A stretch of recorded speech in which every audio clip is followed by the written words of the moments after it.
Si God ra jud ang makahatag sa tanan nimong kailangan diriya sa kalibutan. Dili ta magpalayo no sa Ginoo no, kay kita ang luoy.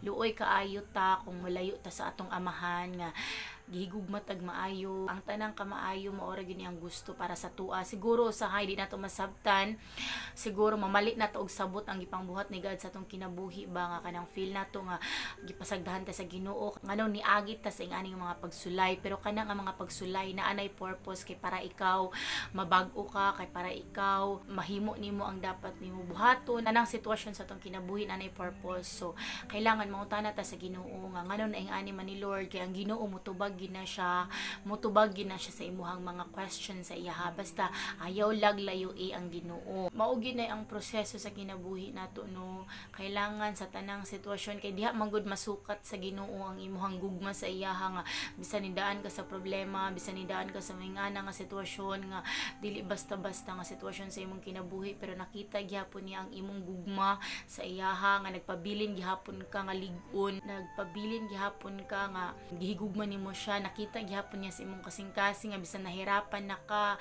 ning bangon ra gihapon ka nga para tuloy-tuloy lang jud ang laban, kay kabalo ka sa imong sarili nga para ra na sa imuha.